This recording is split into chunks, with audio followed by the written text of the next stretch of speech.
پاک نے اس کو جلایا نہیں، وہ اسی طرح رہی۔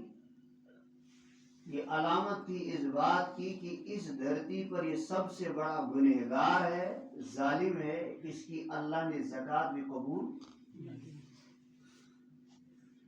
لیکن اللہ نے اس امت پر رحم کے فیصلے کیے، صدقے میں جناب رسول اللہ فرمایا اس امت کے آدمی کو رسوا نہیں کرنا چاہیے، نہیں کیا جائے گا، اس لیے کہ اس امت کا سردار ہے حضرت رسول اللہ۔ اگر رسوا ان کو کریں گے تو یہ تو سیدھا رسوائی لگتی ہے حضرت رسول اللہ، یہ تو ان کے دل کو تکلیف پہنچتی ہے۔ اس لیے فرمایا گیا آپ پہاڑ کی چوٹی پر تو نہ پہنچاؤ، لیکن آپ چھپ چھپ کر کے یہ پیسہ مستحقوں تک پہنچاؤ، تاکہ تمہیں اللہ کے عذاب سے چھٹکارا مل جائے اور اس مستحق اور غریب کا چولہا جل جائے، اس کی مدد ہو جائے۔ یہ فارمولہ بتایا حضرت رسول اللہ، اور پھر بتایا فقیر لوگوں نے اس امت کو۔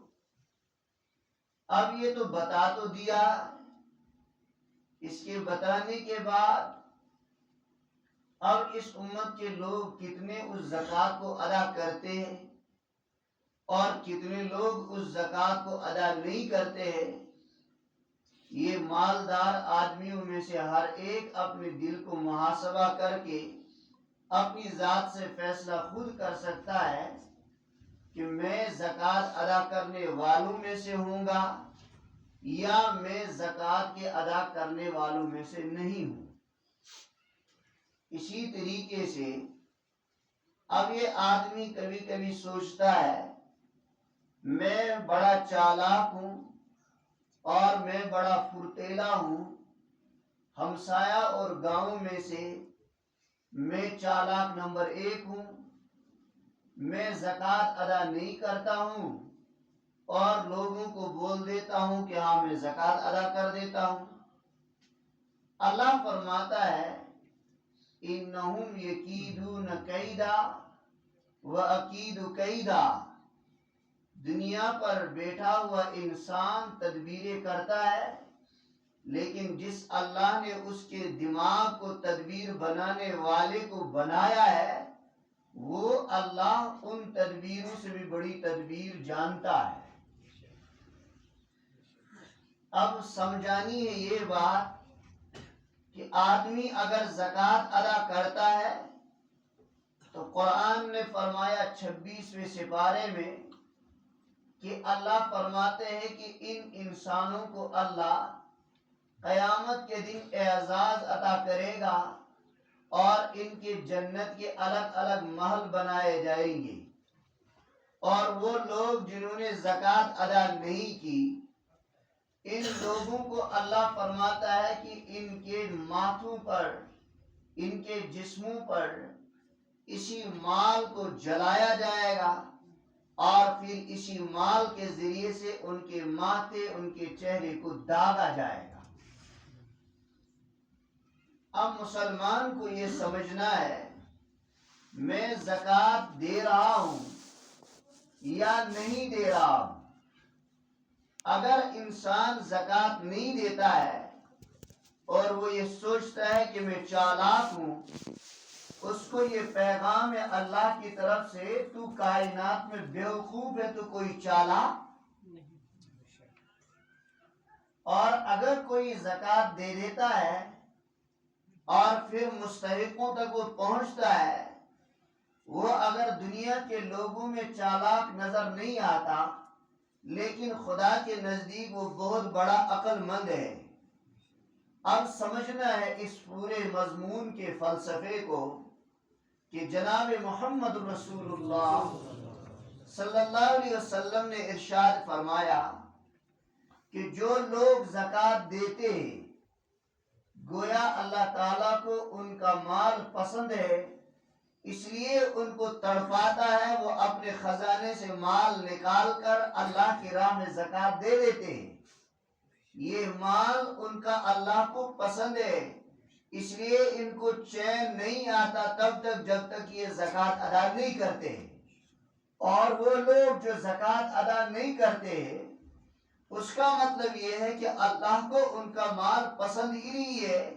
اس لیے کبھی وہ ہیلے اور بہانے کرتے ہیں، چالاک بنتے ہیں، دراصل اللہ کو ان کو مال پسند. حضرت محمد رسول اللہ صلی اللہ علیہ وسلم نے ارشاد فرمایا، اذان ہوتی ہے مسجدوں میں، پھر مؤذن کہتا ہے حی علی الصلاۃ حی علی الفلاح،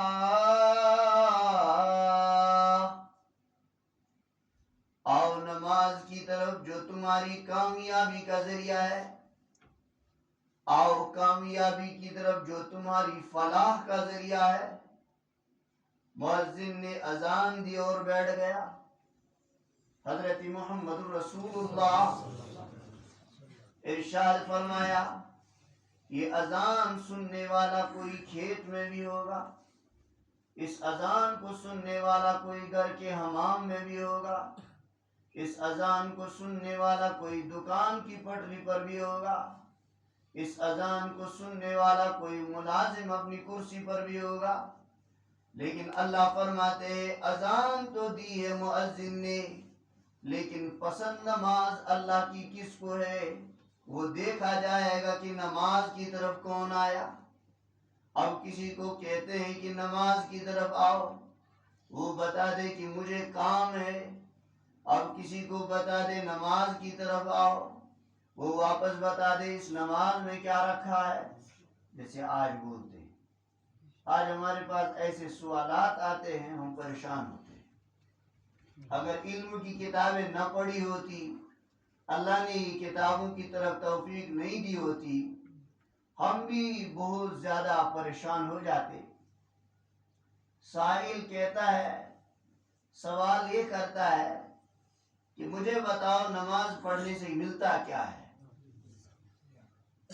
پھر وہ ساتھ ساتھ یہ بھی کہتا ہے یہ دنیا تو اس کی ہے جس کو نقد ملتا ہے، اس میں تو سارا اللہ نے ادھار رکھا ہے، ہم کو کیا پتا کہ سجدے میں کیا مل رہا ہے، ہم کو کیا پتا کہ سجدے میں کیا مل رہا ہے، کیوں جائیں گے نماز کے لیے.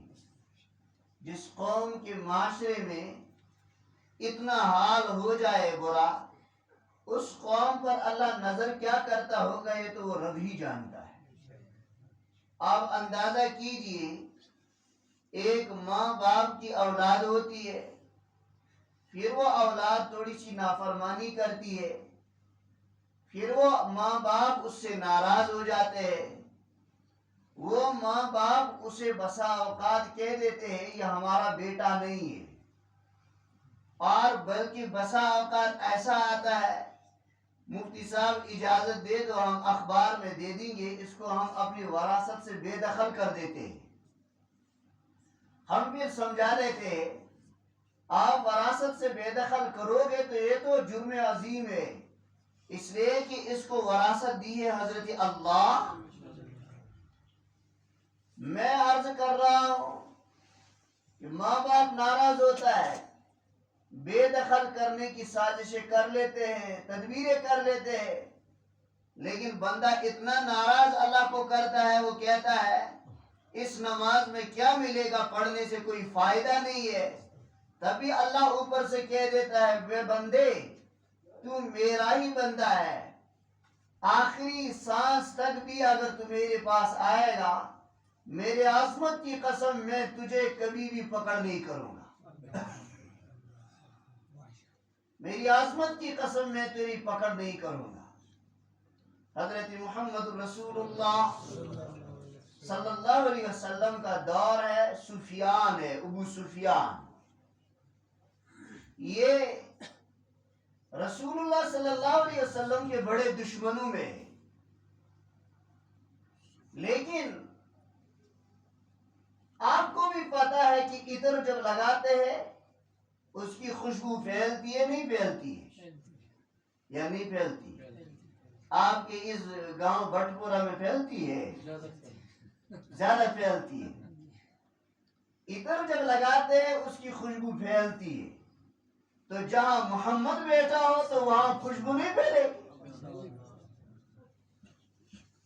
عطر کا اثر یہ ہے کہ وہ خوشبو سے مارکیٹ میں ایک آدمی لگاتا ہے، سارا مارکیٹ کہتا ہے واہ واہ یہ کس نے لگائی ہے، پھر پیچھے دوڑتے ہیں زبردست، اس سے پوچھیں گے اس کا ایڈریس کیا ہے، اب اس کا ایڈریس کیا ہے، اس کا نام کیا ہے، عطر کا ہم بھی لائیں گے۔ بسا اوقات ہمیں بھی کبھی کوئی ہدیہ پیش کرتا ہے، عطر ہم لگاتے ہیں، پھر پوچھتے ہیں مفتی صاحب اس عطر کا کیا نام ہے، کیوں؟ اس لیے کہ خوبصورت اچھی خوشبو آ رہی ہے۔ تو یہ خوشبو دنیا کی خوشبو کا اثر ہے۔ جس جگہ پر بیٹھا ہو کائنات کا عظیم محراب حضرت محمد رسول اللہ، اس کی خوشبو نہیں پھیلے گی، اس کا اثر نہیں پھیلے گا۔ ابو سفیان دشمن ہے رسول اللہ کا، کبھی ابھی کلمہ نہیں پڑھا ہے، ابھی پوری سازش دن رات کرتے ہیں محمد کے خلاف کہ اس کے مشن کو ختم کرنا ہے۔ ابو سفیان کے ساتھ ابو جہل بھی ہے، ابو لہب بھی ہے، عتبہ بھی ہے، شیبہ بھی ہے، سارے لوگ لگے ہوئے کیا؟ محمد کے مشن کو بٹھا دو۔